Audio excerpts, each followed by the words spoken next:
The maze and the labyrinth, apt metaphors for our journey through life, and motifs common in fiction, full of symbolism. They are the physical embodiment of the mystery. Think of House of Leaves by Mark Z. Danielewski, which is full of mazes. The concept of maze and labyrinth is worldwide and dates back thousands of years.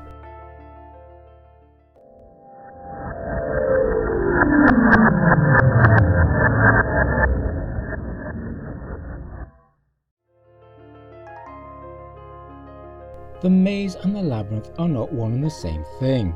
A maze is said to be multicursal, meaning it has many paths branching off, and the traveller has to make choices. A labyrinth, strictly speaking, is unicursal. It has but one route, but it is a winding route all the way around it. In this video, we will look at this in fictitious practice and the symbolism therein, with special reference to Umberto Eco's The Name of the Rose and J.R.R. Tolkien's The Lord of the Rings. And if you like this video, then press the like button, share the video on social media, and subscribe to this channel.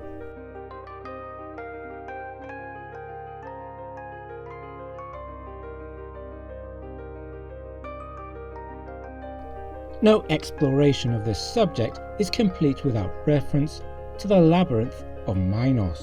This labyrinth, the original labyrinth, was built by Daedalus to hide the Minotaur. The legend may have been based on the underground quarries on Crete. Herodotus, the Greek historian, described in his histories the temple labyrinth of Amenemhet III. It had 3,000 rooms, divided into 12 covered courts, and all of it enclosed by a wall, all of which suggest a maze. The Egyptian pharaoh had it built close to his Fayum pyramid. Strabo wrote that it was approached through covered alleyways which were interconnected with passages.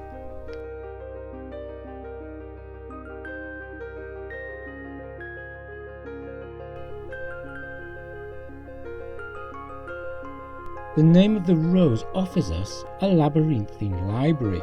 It is located on the top floor of the edificium of Umberto Eco's unnamed abbey. The library is a maze, rather than a labyrinth. Brother William and Adso must explore and understand the secret layout of the library in order to discover the secret behind the murders, to find the Finis Africae and the prize for which so many monks have died. In this sense, the library is a labyrinth. To progress, the heart of the library must be reached, but it can only be reached and understood through a kind of initiation. And yet, the path through the library is one of dead ends, false turnings, and routes that lead back to the entrance.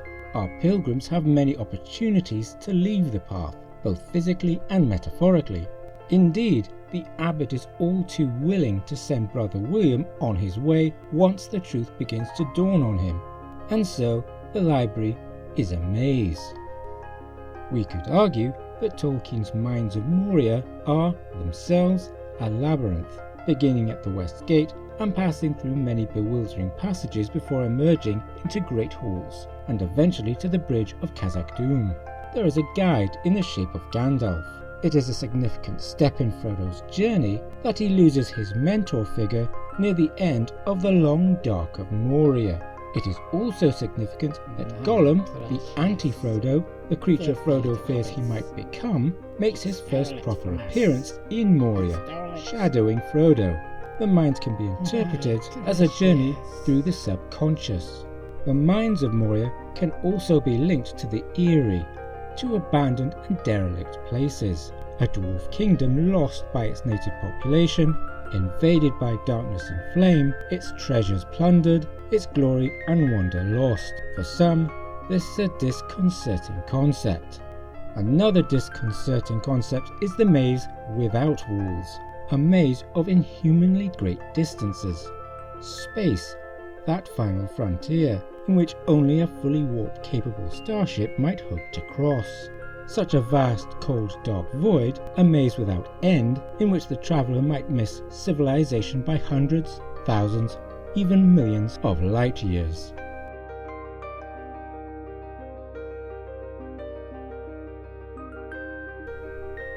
life is a labyrinth we enter at birth and leave with our death, so the common wisdom has it. But perhaps, assuming a life led exercising our free will, life is more a maze. It has its turnings and choices, each of which may or may not lead us to success and good fortune.